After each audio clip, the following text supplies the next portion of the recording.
una sa lahat. Sa pool sa CCTV, riding in tandem, pinagbabaril ang lalaking nakamotorsiklo sa Tondo, Maynila. Gunman, dinaganan pa ang lalaki at tila may kinukuha. Ang biktima, dating security aide daw ni Manila Mayor Isko. Ang iba pang detalye, abangan maya-maya lang. Magandang hapon, Pilipinas. Kasama ang buong puwersa ng News 5. Ito ang Frontline Pilipinas Weekend. Ilang bus na biyaheng probinsya, nagtaas na ng singil sa pamasahe sa gitna ng lumalalang problema sa gasolina at diesel. Mga tsuper, problemado kung paano sila kikita ngayong sisipa na naman ang presyo ng petrolyo sa susunod na linggo. Ang ibang gasolinahan naman, sumusundot pa raw ng maagang dagdag singil. US President Donald Trump humingi na ng saklolo sa mga kaalyadong bansa para paratilihing bukas at ligtas ang Strait of Hormuz. Ilang personalidad lumapit na raw kay VP Sara Duterte para umanib sa kanyang senatorial slate sa 2028.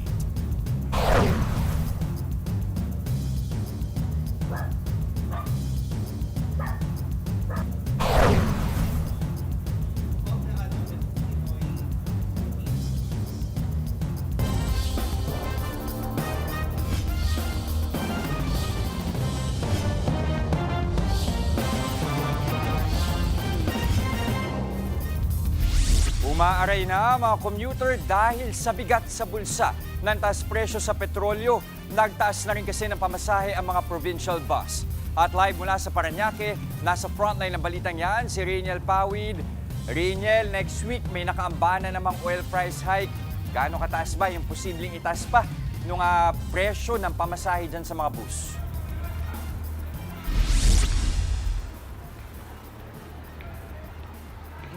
Just sir, pagdating sa pamasahe ay tinatansya pa nga yan ng ilang mga bus company pero panigurado raw nasasabay nga sila sa susunod na linggo dahil kung hindi sila magtataas ng pasahe ay operasyon naman nila yung malulumpo at tiyak nga ay ang kanilang pagkalugi. Manadomino na ang epekto ng makabutas bulsang pagsirit ng presyo ng petrolyo. Ang ilang bus kasi pa probinsya, nagtaas na ng pamasahe. Papasanin yan ng mga pasahero. Gaya ni Alan na pabalik na ng Legazpi Albay. Laking gulat niya nang tumaas agad ng 100 piso ang kanyang pamasahe sa loob lang ng isang araw. Kahapon 1.2, dating 1.1, nag 1.2, tapos ngayon naman 1.3 na siya agad. Sa ano daw po kasi sa yung crudo tumaas bigla. Gaya ni Alan, literal na napa oh my gas na lang din ang biyaherong si Ellen. Mula Lipa, Batangas, bumabiyahe siya ng 2 beses kada linggo para sa kanyang cleaning services racket sa Ortigas. Ang dating 188 pesos na pamasahe, 216 pesos na ngayon. Halimbawa, bibigyan lang ako ng 800, syempre, yung pamasahe ko pa.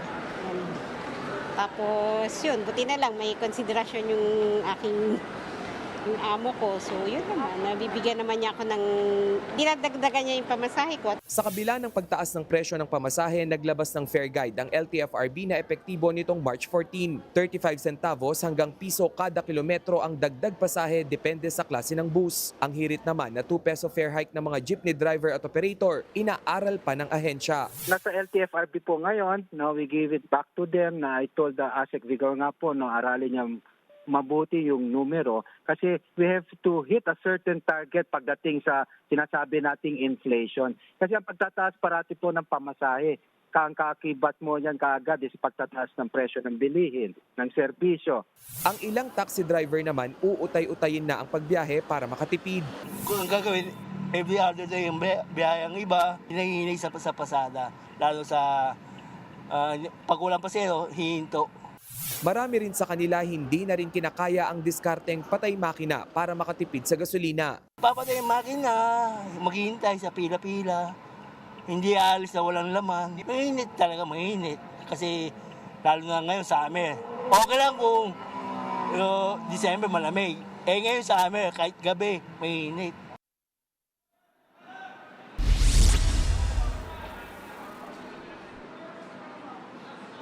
Just kung apektado nga itong mga Saudi commuter ay may nakausap rin tayo dito no na mga kapatid natin mula naman sa norte. Yung ilan nga sa kanila ay mga maliliit na negosyante na pinili na lamang na gumamit nga nitong public transportation kesa doon sa kanilang private vehicle dahil kahit nga raw magtaas pa ng presyo itong pamasahe ay mas makakatipid pa rin daw sila dahil nga yung pagpunta pa lang dito no ay gagastos ng araw ng libo-libo pagdating nga doon sa gasolina. Nakausap din natin yung ilang mga commuter na mga estudyante naman at senior citizen na merong mga diskwento. Ang sabi nila parang it defeats the purpose ng discount dahil nga yung discount na nakukuha sana nila ng mga nangakaraan pa, nung mababa pa yung presyo ng petrolyo, ayun naman daw yung napantatapal nga ngayon dito sa kasalukuyang presyo ng mga pamasahe. Jess.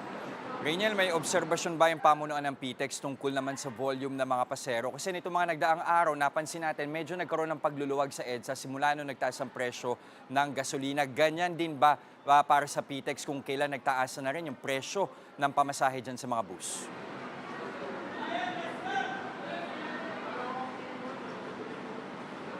Jess, kakaiba yung sitwasyon dito no dahil nakausap nga natin itong pamunuan ng PTEX no at sinabi nila na nito nga lang no over Friday up until now ay mas lalong dumami itong mga commuter nga dito, yung mga pasahero na pumupunta dito sa may terminal. Bakit no?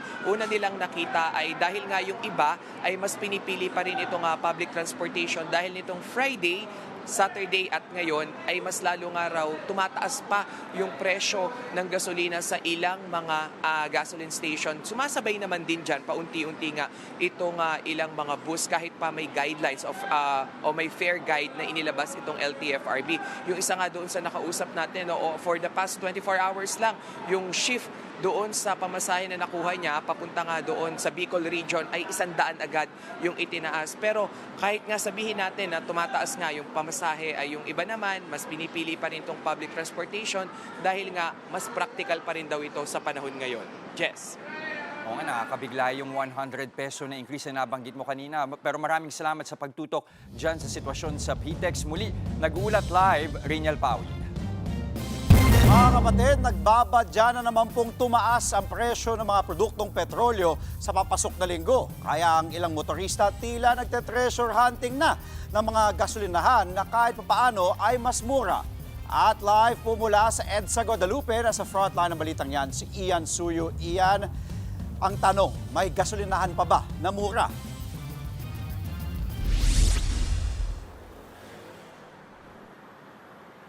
Andre, sa ngayon nga patuloy yung ginagawang pagtitipid ng mga kapatid natin dahil sa nangyaring pagtaas ng presyo ng gasolina at mga produktong petrolyo noong nakaraang linggo.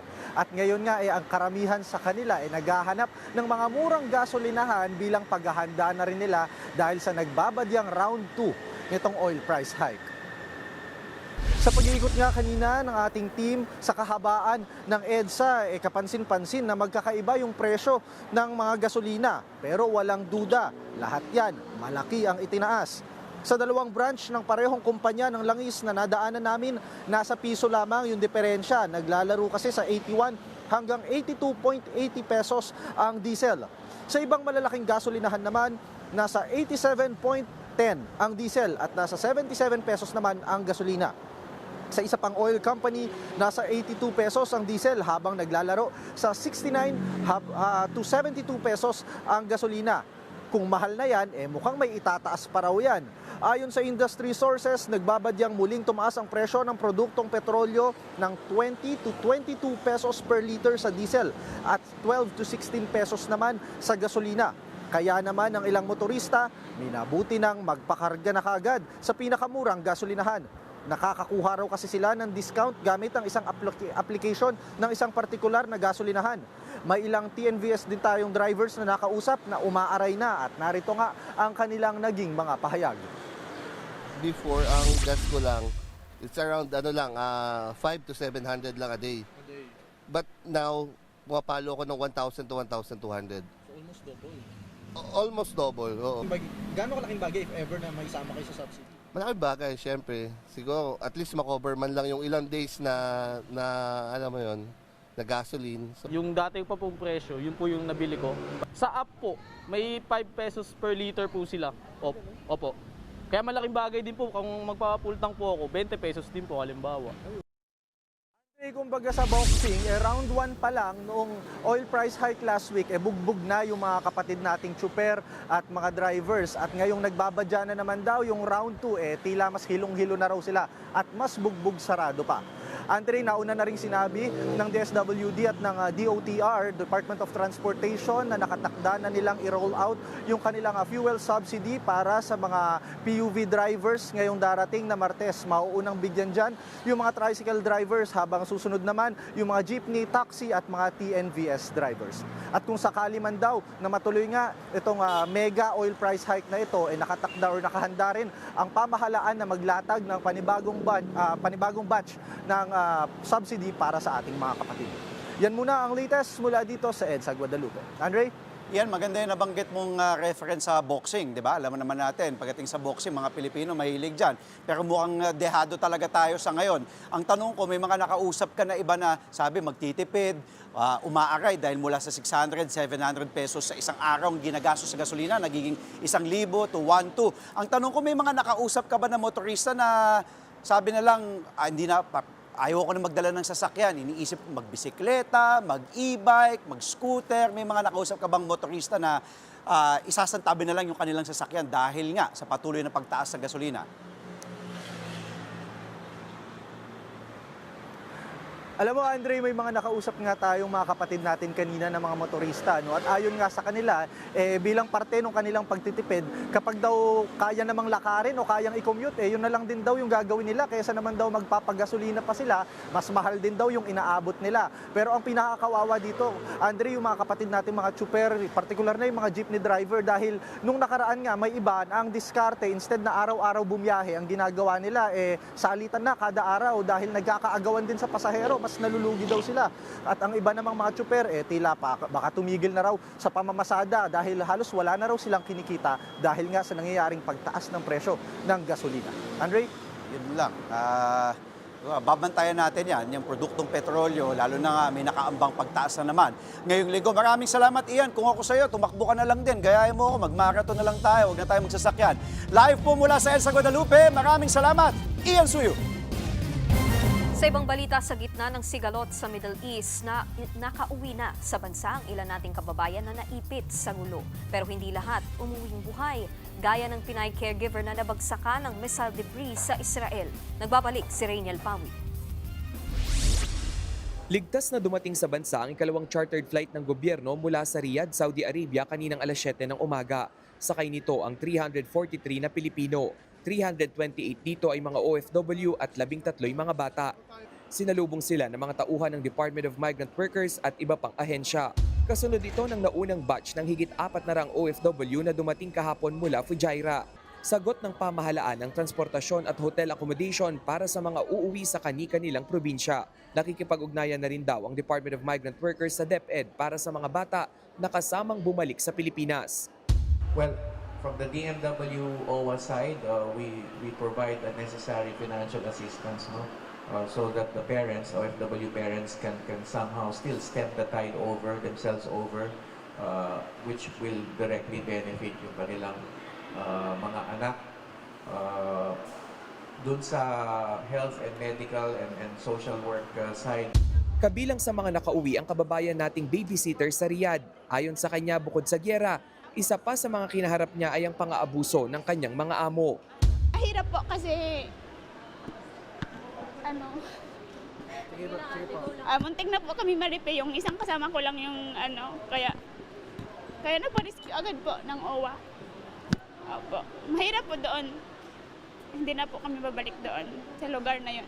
Malapit lang sa amin pero yung mga mga lahi nila ba, pangit talaga. Takot po kasi ikaw pa naman muntik na marip, ma'am.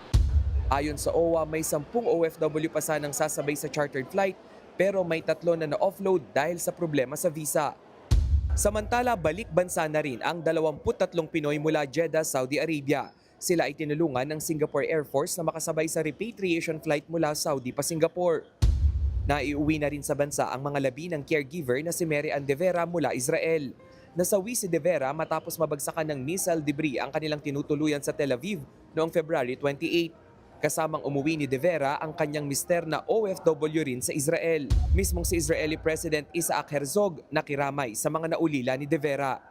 Itinuring na ng Israeli government na terror victim ang nasawing Pinay. Ibig sabihin makukuha niya ang mga benepisyo ng isang Israeli citizen na namatay sa gyera. Samantala, isa pang Pilipino sa UAE ang nasugatan sa gitna ng patuloy na sigalot sa Middle East. Also in the UAE, I learned about this nung nandun ako. But still, minor injuries, relatively minor injuries na tamo nung kababayan natin sa UAE. So far, we have 2 UAE and 1 in Kuwait. In fact, the one in UAE has chosen to stay. Kasi nga minor pa, may trabaho pa siya eh. So he has chosen to stay. Sa kabuuan, higit 1,000 OFW at kanilang kaanak ang naiuwi na sa Pilipinas mula sa gitnang silangan. Ayon sa DMW, hindi ito ang huling chartered flight ng gobyerno. Well, meron pa mga nakaabang na succeeding flights. So there will just be an appropriate announcement for each. No? But rest assured, there will be chartered flights to be mounted. Nagbabalita mula sa Frontline, Rainiel Pawid, News 5. Sa ikatlong linggo ng gyera sa Middle East, wala pa ring senyales ng paghupa ng bakbakan sa pagitan ng Iran, Israel at Amerika. 4 ang napaulat na nasawi sa panibagong pag-atake ng Israel kahapon sa Lebanon. Natutulog lang ang 4 na magkakaanak nang tamaan ng missile ng kanilang bahay sa City of Sidon. Inatake rin ang embahada ng Amerika sa bansang Iraq. Wala pang kumpirmasyon kung sino ang nasa likod niyan. Ngayong araw, muling nagpakawala ng missile ang Iran sa Israel bilang ganti sa mga bagong pag-atake. Sa huling tala, aabot na sa higit 2,000 ang nasawi sa gyera. Samantala, kanselado muna ang Bahrain at Saudi Arabian Grand Prix ng Formula 1 sa Abril. Dahil pa rin yan sa sigalot sa Middle East. Wala rin umanong senyales na ma-reschedule pa ang karera ngayong taon dahil na rin sa issue sa logistics at panahon. Sa ibang balita, sumadsad na naman po sa pinakamahinang palitan ng halaga ng piso kontra dolyar. Sa huling trading day nitong Biyernes, bumaba sa 59 pesos and 73 centavos ang halaga ng kada isang dolyar. Nahigitan nito ang dating record low na 59 pesos and 50 centavos nito lang Lunes. Ayon sa mga analyst, epekto pa rin ito ng nagpapatuloy na gyera sa Middle East. Pinagbabaril ng riding in tandem ang isang retiradong pulis sa Tondo, Maynila. Ang biktima na pag-alamang dati ring close ni Security Mayor Isko. Nasa frontline ng balitang yan, si Dave Abuel. Sakay ng motorsiklo nang makunan sa CCTV ang lalaking yan sa Barangay 134, Tondo, Maynila kagabi. Kasunod niya ang magkaangkas na lalaking nakamotorsiklo rin. Paghinto ng lalaki sa Salonga Street, dito na bumaba ang backride ng riding in tandem, saka pinaputukan ang biktima. Natumba ang lalaki pati ang motor nito. Kitang pilit iniwasan ng lalaki ang namamaril, pero napasubsob na siya sa kalsada sa katuluyang na corner. Dinaganan pa siya ng gunman at kitang inangat ang kwelyo na parang may pilit na kinukuha mula sa biktima. Nagsisisigaw ang kaanak ng biktima nang makita ang kumusyon, kaya't biglang sibat ng mga sospek. Gamit ang truck ng bumbero, agad itinakbo sa ospital ang biktima, pero ayon sa barangay, namatay din ito kalaunan. Ayon po sa 2 putok po ang narinig nila. Tinarget po talaga yung katawan. Hindi muna nagpa-unlock ng panayam ang mga kaanak ng biktima sa nangyari. Pero nabanggit nito na wala naman daw pagbabanta sa buhay ng biktima na napag-alamang retiradong pulis. Natutulang po, dalamhati po talaga barangay namin tungkol sa kanya dahil sobra po ang bait talaga nitong pulis na to. Napag-alaman ding dating close in security ni Mayor Isko Moreno ang naturang biktima. Patuloy pa ang investigasyon ng mga otoridad sa krimen. Nagbabalita mula sa Frontline, Dave Abuel, News 5. May nakaambang taas singil sa water bill sa Metro Manila at mga karatig probinsya sa susunod na buwan. Ayon sa Metropolitan Water Works and Sewerage System, 4 centavos kada cubic meter ang itataas ng Manila Water habang 9 centavos naman sa Maynilad. Katumbas ho yan ng 29 centavos na taas singil sa regular na 20 cubic meters na konsumo sa tubig sa Manila Water habang piso naman sa Maynilad. Ang water rate hike ay kasunod ng implementasyon ng Foreign Currency Differential Adjustment o FCDA sa ikalawang quarter ng 2026. Yan po yung mekanismo ng taripa na papayagan ng concessionaires na mabawi ang mga naluging kita dahil sa mga utang sa ibang bansa. Pinamamadali na ng DPWH na matapos ang naantalang diversion road sa Batangas. Sa pag-iinspeksyon ni Secretary Vince Dizon na pag-alamang 2 kilometro pa ng Batangas City, San Pascual at Bawan Diversion Road ang hindi pa tapos. Dahil po yan sa issue ng right of way o yung pagbili ng lupa sa mga pribadong may-ari. Ayon kay Dizon, nakikipagnegosasyon na sila sa mga landowners dahil target daw na matapos ang proyekto bago ang 2027. Malaking tulong daw ang diversion road dahil kokonekta ito sa mga pangunahing daan gaya sa Bawan International Port, Star Tollways at iba pang pangunahing highway sa Luzon. Mga kapatid, lamig na ba ang lahat? Enjoyin nyo na yan dahil ayon sa Pag-asa, posible nang uminit sa mga susunod na araw. Sa Benguet, nabalot sa makapal na andap o frost ang maraming pananim. Halos magkulay puti na rin ang lupa dahil sa yelo. Dulot pa rin yan ng mababang temperatura dahil sa amihan. Ayon sa Pag-asa, posible pang maramdaman ang amihan sa malaking panig ng bansa hanggang sa susunod na 3 araw.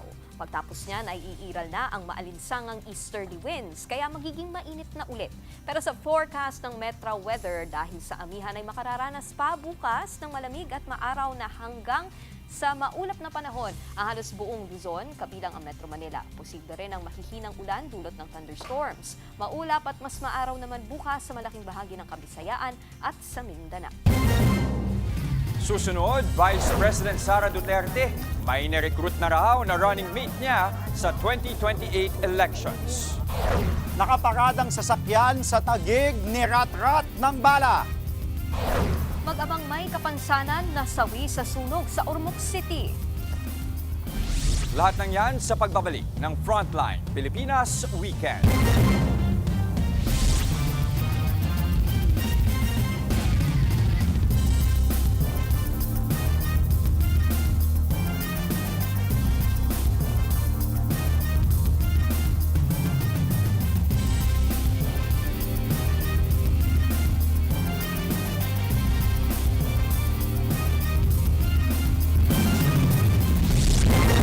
Mga kapatid, Jess De Los Santos po ang inyong kasangga sa paghahatid ng balita para sa may alam at may pakialam. Para sa tuloy-tuloy na makabuluhang balitaan, mag-follow at mag-subscribe na sa social media pages ng News 5. Nirat-rat ng bala ang isang nakaparadang kotse sa Taguig. Buti na lang at wala sa loob ng sasakyan ang may-ari. Narito po ang report. Butas-butas sa tama ng bala ang sasakyan na yan sa Sampaguita Street sa Barangay Pembo, Taguig City. Natagpuan yan ng mga otoridad na nakataas ang hood at walang tao sa loob. Pinagbabaril umano ang naturang sasakyan ng riding in tandem. Hindi bababa sa 12 basyon ng bala ang nakita sa crime scene. Base sa investigasyon, nasa Antipolo ang may-ari ng sasakyan at nakiparada lang sa harap ng bahay ng kanyang kaanak. Ayon po sa ama po ng may-ari po ng sasakyan, ito pong ating biktima po ay nasa Antipolo po, may pinuntahan pong activity at ngayon po talaga hinihintay po namin dito sa station po namin ng Taguig. Po kadalasan talaga ginagamit niya yung motor niya.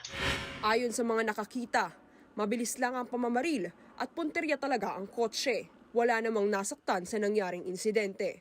Sa ngayon, hinihintay ng mga pulis ang may-ari ng kotse para malaman kung may nakaalitan ito na maaaring naging dahilan ng pamamaril. Patuloy din ang backtracking sa mga CCTV para matukoy ang pagkakakilanlan ng mga salarin. 136 million pesos na halaga ng shabu ang nasabat sa mga parcel ng kape at tsaa sa Pasay. Habang sa naiatimbog ang isang Croatian national matapos mahulihan ng higit 28 million pesos na halaga ng shabu sa kanyang maleta. Yan at iba pa sa Frontline Report na ito. We are arresting you for violation of RA 9165 Section 4, Importation of Drugs. Walang kawala sa mga otoridad ang Croatian national na ito matapos mahulihan ng hinihinalang shabu sa Ninoy Aquino International Airport nitong Sabado. Galing South Africa ang 48 anyos na dayuhan at may connecting flight papuntang Hong Kong. Unang nasuspetsahan sa x-ray screening ang maleta ng suspect at nang buksan ito, tumambad ang 3 improvised pouches na may higit 4,000 gramo ng shabu. Nakabalot sa duct tape ang mga droga na may halagang 28.2 million pesos. Agad inaresto ang suspect at kinumpiska ang dala niyang mga droga. Nahaharap siya sa reklamong paglabag sa Comprehensive Dangerous Drugs Act. Sa isa namang postal facility sa Pasay pa rin, nasa wata ng mga otoridad ang delivery ng ilang kontrabandong ito sa 2 parcel. Kahon-kahong kape at tsaa ang mga nasa package, pero sa loob nito, may halos 20,000 na gramo ng shabu. Nagkakahalaga yan ng halos 136 million pesos. Galing pa sa bansang Malawi sa Africa ang mga droga at ide-deliver sana sa Marilao, Bulacan. Idineklarang abandonado ang mga parcel ng makumpiska. Sa Parañaque naman, timbog sa bypass operation ng 3 drug suspects sa barangay San Dionisio. Isa sa kanila ay residente mula pa sa Baco or Cavite, habang taga Parañaque ang 2 iba pa. Nasabat sa kanila ang 816,000 pesos na halaga ng hinihinalang shabu na may timbang na 120 grams. Kulong na ang mga suspect na mahaharap sa reklamong paglabag sa Comprehensive Dangerous Drugs Act. Nagbabalita mula sa Frontline, Maylin Valencia, News 5. Patay ang mag-amang PWD matapos silang matrap sa nasunog nilang bahay sa Ormoc City. Ayon sa BFP, nagsimula ang sunog sa kusina ng bahay kahapon. Nahirapan namanong makalabas sa mga biktima dahil pareho silang hindi makalakad. Nakita na lang ang katawan nila na naipit sa mga debris. Isang bahay din ang natupok kagabi sa Ciudad Grande Subdivision sa Cainta, Rizal. Naapula naman ang apoy matapos ang higit 1 oras. Walang nasugatan pero nasa 750,000 pesos ang halaga ng pinsala. May sumiklab ding sunog kaninang alas 3 ng hapon sa residential area sa boundary ng Philinvest, Antipolo at San Isidro sa Cainta. Umabot sa ikalawang alarma ang apoy bago nakontrol, pasado alas 4 ng hapon. Patuloy ang investigasyon sa magkakahiwalay na sunog. May mga lumapit na raw kay Vice President Sara Duterte para mapabilang sa kanyang senatorial slate sa 2028 elections. Aniya sa Frontline sa balita si Bril Montalvo ng News 5, Mindanao. 4 na personalidad, yan raw ang lumapit kay Vice President Sara Duterte para mapabilang sa kanyang senatorial slate sa 2028 elections. Pero hindi muna sila pinangalanan ng bise. Meron. So how are you considering them? Allergic ako sa mga politiko ngayon. So, i-consider lang nila ako. So mga ilang sila including attorney? 4 na. Hindi rin niya sinagot kung kabilang dito si dating COMELEC Commissioner Rowena Guanzon na kamakailan lang nagpahayag ng kanyang kandidatura. Muli ring iginiit ni VP Sara na hindi niya muna papangalanan ang una niya nang sinabing ni-recruit niyang running mate. Doon na meron akong ni-recruit last year. But hindi pa siya nag-decide kung tatakbo siya for Vice President or hindi. So, antayin na lang natin yung desisyon niya. Huwag na lang natin siya guluhin. Huwag na natin siya pangalanan kasi baka atakihin siya. Lahat ng tungkol sa eleksyon na yan, sinabi ni VP Sara sa isang ambush interview sa pop-up exhibit sa Davao City para sa mga naging vice presidente ng Pilipinas. Kasama niya dyan si dating Pangulo at ngayon Pampanga 2nd District Representative Gloria Macapagal Arroyo. Matagal nang kaalyado ni VP Sara si Arroyo. Katunayan, itinuturing pa niyang mentor ang dating Pangulo. Samantala, sa Lunes o bukas naman na ang deadline para sa tugon ni VP Sara sa Kamara kaugnay ng reklamong impeachment laban sa kanya. Kuan ka ng hapit namang Monday, no? Mawato na to kung mag-file ko, dili. Antay na lang sila na mga tiga-House of Representatives. Nagbabalita mula sa Frontline, Bril Montalvo, News 5, Mindanao. Dismayado ang ilang kongresista sa napipintong pagsasara ng Independent Commission for Infrastructure o yung ICI. Ayon kay Kamang Gagawa, Party List Representative Elijah San Fernando, sayang lang ang perang ginamit na galing sa bulsa ng bayan. Imbis daw na seryosong proseso, naging parang teatro lang ang nangyari. Para naman kay mamamayang liberal, Representative Laila de Lima, imbis na isara ang ICI, dapat ginawa na lang prioridad ang isinusulong nilang Independent Commission Against Infrastructure Corruption Law. Hanggang March 31 na lang ang operasyon ng ICI, nagawa na raw nila ang iniatang na sa kanilang tungkulin. Naisumite na ang mga dokumento at ebidensya sa Office of the Ombudsman kasama ang siyam na referral o rekomendasyong kasuhan ang 65 individual. Naitala muli ang minor strombolian activity o maliliit na pagputok sa Bulkang Mayon. Ayon sa PHIVOX, tumagal yan ng 6 na minuto mula 9:49 a.m. hanggang 9:55 a.m. kaninang umaga. Muli ring nagbuga ng lava, uson at rock falls mula sa bunganga ng Mayon. Nananatiling nakataas ang Alert Level 3 sa bulkan. Ipinagbabawal din ang pagpasok sa loob ng 6-kilometer permanent danger zone. Sa Bulkang Taal naman, naitala ang 2 volcanic earthquake sa nakalipas na isang buong araw. Kabilang din dyan ang isang volcanic tremor. Nananatili sa Alert Level 1 ang Bulkang Taal. Susunod, US President Donald Trump humihingi ng resback sa mga kaalyadong bansa sa gitna ng giyera sa Middle East. 2 manggagawa sa Peru, muntik nang matabunan ng gumuhong lupa. At Geneva Cruz, graduate na sa college na 33 years in the making. Huwag po kayong bibitiw mga kapatid. Magbabalik ang Frontline Pilipinas Weekend. Mga kapatid, Nikki de Guzman po. Para sa mga impormasyong dapat ninyong malaman, mag-follow at mag-subscribe na sa social media pages ng News 5.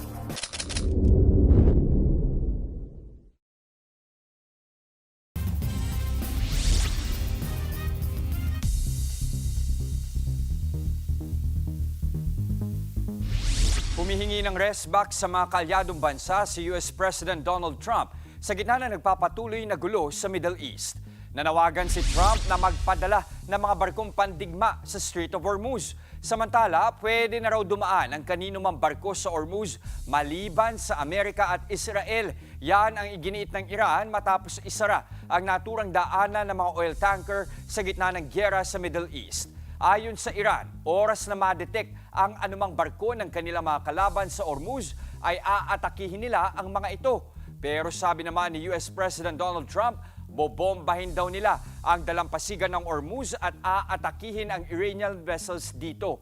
Pipilitin daw nilang makontrol ang Hormuz at gawing libre para sa buong mundo. Gagawin daw nila yan sa pamamagitan ng pag-atake sa isa pang oil export hub ng Iran, ang Kharg Island. Sa pool sa video ang pagguho ng lupa sa Northern Peru. 2 manggagawa ang muntik ng matabunan dyan. Sa video, makikita ang pagdaan ng excavator sakay ang 2 lalaki nang biglang gumuho ang lupa sa kanilang harapan. Mabilis namang nakalabas ng excavator ang 2 habang ang kanilang makinarya sumabay sa gumuhong lupa at tuluyang nahulog. Sa taas ng pinagbagsakan, wasak-wasak ang excavator. Wala namang nasaktan sa naturang insidente.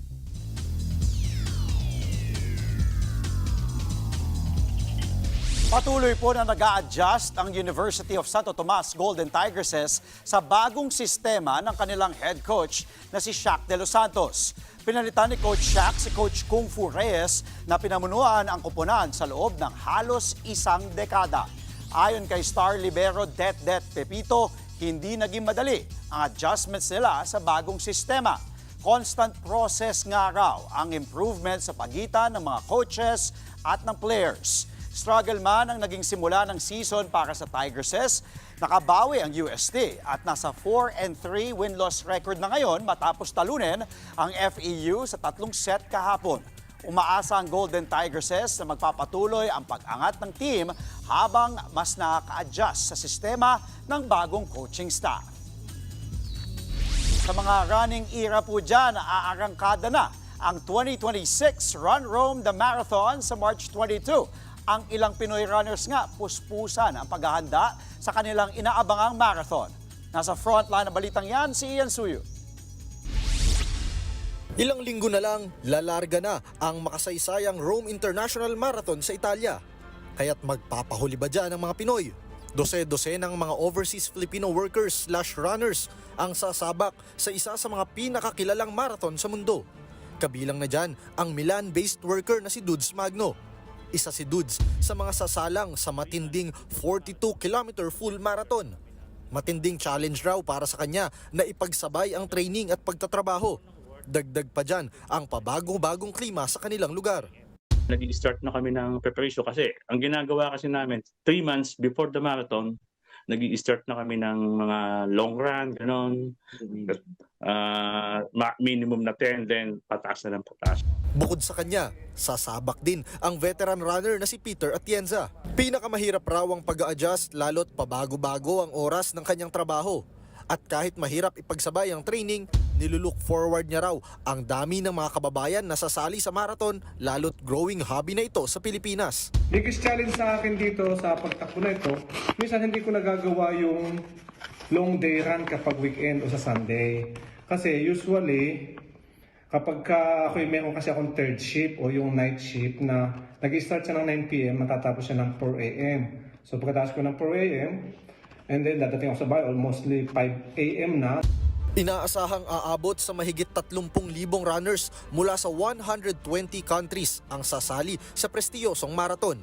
Pero ang pinaka-inaabangan raw nila rito, bukod sa finish line, ay ang pagkakabuklod-buklod ng mga Pinoy. Sa pamamagitan kasi ng sports, nagkaka-reunion raw sila. At it feels like home, away from home. More exciting siguro to meet all these Filipinos around the globe, to meet each other again in Rome. It's really exciting to meet everyone. Nagbabalita mula sa frontline, Ian Suyu, News 5.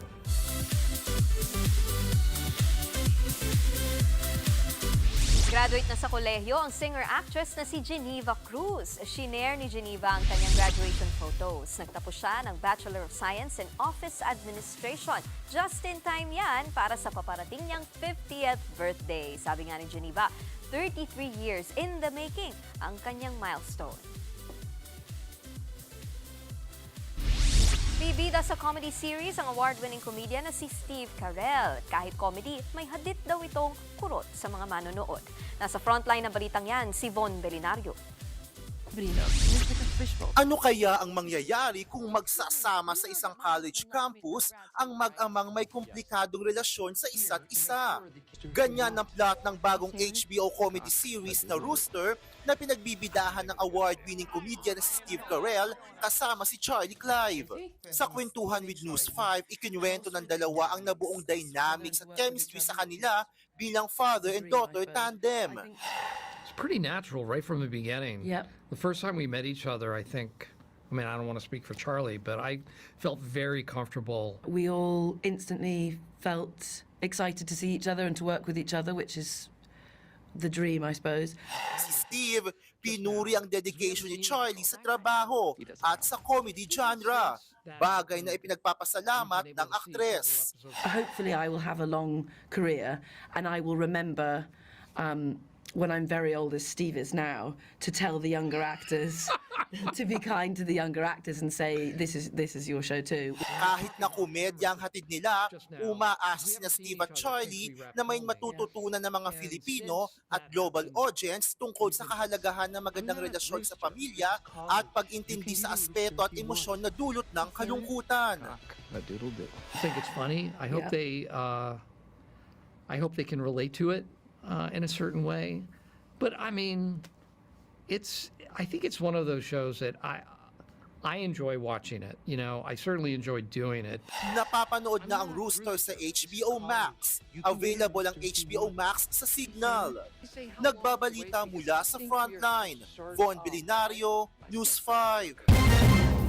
Susunod, babae sa Sultan Kudarat, pinagbabaril habang nasa loob ng sasakyan. At mga debris mula umano sa rocket ng China na mataan sa Palawan. Tuloy-tuloy ang balitaan sa Frontline Pilipinas Weekend.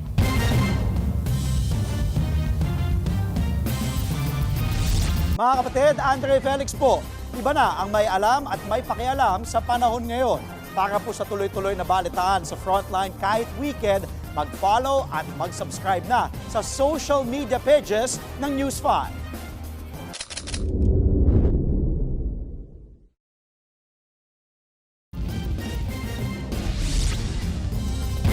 Pinagbabaril sa loob ng sasakyan ng isang babae sa Esperanza, Sultan Kudarat.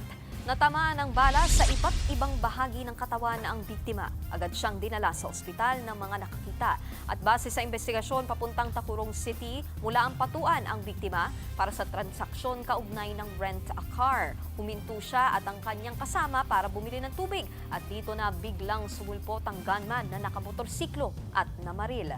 Nagsagawa na ng hot pursuit operation ang mga pulis laban sa tumakas na suspect. Namataan ang hinihinalang rocket ng China sa himpapawid ng Palawan. Nakuhaan yan sa video bandang alas 4 ng umaga nitong Biyernes. Kita ang dalawang red-orange na ilaw na tumagal ng 15 segundo bago maglaho. Ayon sa Philippine Navy, hinihinalang yan ang PRC Long March 8A rocket ng China. Wala namang naiulat na nasaktan o pinsala, bagamat patuloy na nakaalerto at nakamonitor ang Navy. Hinihimok din ang publiko na agad i-report kung may hindi pangkaraniwan na maobserbahan sa lugar.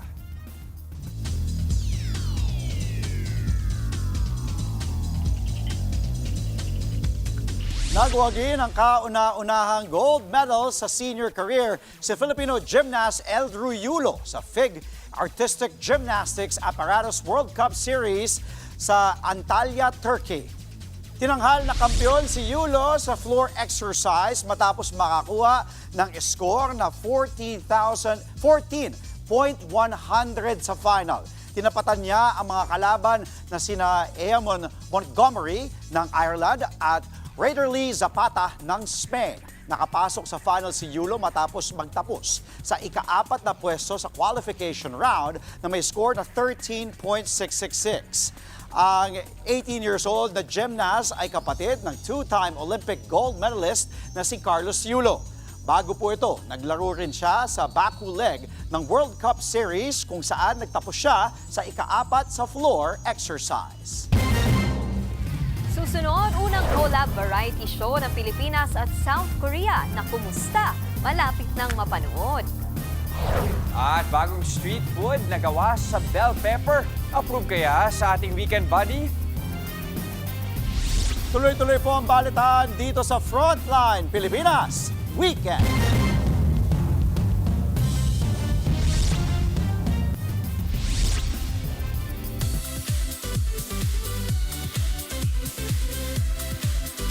May first variety show collab ang Pilipinas at South Korea. Yan ang Kumusta, kung saan tampok ang mga pagkaing Pinoy with Korean touch. Nasa frontline ng balitang yan si MJ Marfori. Totoo, kapatid! For the first time ever, nagsanib puwersa na ang Korean Filipino Entertainment para ihatid ang pinakaunang collab variety show mula sa dalawang bansa, ang Kumusta? Annyeonghaseyo. Ang pambato, syempre, the best of both worlds. Korean superstar actor Ji Chang-wook. 일단은 약간 쿠무스타라는 예능 프로그램이 저한테 들어왔을 때 너무 재밌을 것 같았어요. 네, 그리고 뭔가 필리핀의 음식을 한국 사람들한테 소개시켜준다라는 것 자체가 사실은 저한테는 굉장히 흥미로웠던 것 같고 제가 뭔가 네, 그래서 저는 쿠무스타에 들어오게 돼서 너무나도 감사했던 것 같고요. 쿠무스타에 들어오면서 이 쿠무스타 일원으로서 정말 최선을 다했던 것 같습니다. With top celebrities Jody Santa Maria, Janela Salvador, Francine Diaz, at RC Munoz, with Chef JP Anglo, na magpapatakbo ng Kumusta restaurant sa posh district ng Gangnam sa Seoul, South Korea. At ang mga putahe, Pinoy na Pinoy. Palabok, sinigang, kare-kare, sisig, inasal, gising-gising, the fish, halo-halo. Yeah, we had the side dishes. Lechon. Yes, lechon, special mention. Lechon. So, di ba, Koreans have the side dishes? when they begin their meal. So we did it in a Filipino version, but served in a Korean way. May drama, high-pressure demands, at katuwaan at katatawanan ng programa na ipapakita ang human side ng mga artista at ni Wookie. It's like 4 or 5 people that you put together. We were all like strangers in a way, but then we became family. Like, it's really the camaraderie of each and every one. Layo ng programa na magkaroon at pagtibayin pa ang entertainment connection at culture ng dalawang bansa. Mapapanood na ang Kumusta this May 24, 6:45 p.m. sa TV5 Weekend Trip at View Philippines. Nagbabalita mula sa Frontline, MJ Marfori, News 5. Tuloy-tuloy na natin yung usapan. Ayan, para lalo tayong magutom. Kasi may nagka-trending ngayon na bagong food trip. Ayun. Alam niyo ba kung ano to? Bell pepper na may palaman na cream cheese. Hindi lang po yan ha, dahil may toppings pa yung chichirya. Titikman natin yan. Well, titikman ng ating weekend buddy. Sino pa ba? Mondi Lopez. Umaangat man ang presyo ng gasolina, segue muna tayo sa isang dish na dinadayo na bell pepper with a twist. Tara, balikan natin ang Fusion Alley dito sa Sampaloc, Manila para tikman ang nag-trending na bell pepper cream cheese. Oo, tama ang narinig nyo, ginawang cheesy at crunchy. Speaking of love life, makiusyoso nga tayo sa magjowa na sina Bono at Nads. Kaya naman siya kainin. Dahil siya ganun maanghang. Kasi yung bell pepper. May masarap yung At kahit gulay ang tingin natin sa bell pepper, prutas po ito dahil galing to sa bulaklak at may buto sa loob. Hindi lang yan, healthy pa. Mataas sa vitamin C, mabuti sa mata at puso, good for weight loss, at pampaganda pa ng balat. Pero teka, paano ba gawin itong bell pepper cream cheese? Una, tatanggalin ang buto, lalagyan ng cream cheese, saka ipapatong ang chichirya. Toppings. Bell pepper, hindi ako makain ng sili. Kahit anong bell pepper, hindi ako makain talaga. Pero tingnan natin, dahil trending Siyempre, pwede mo natin itong chichirya. Hindi natin babagitin yung brand. Commercial, sponsor.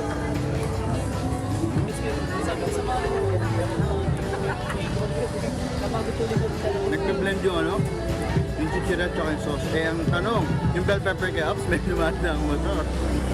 Tignan natin. Good luck.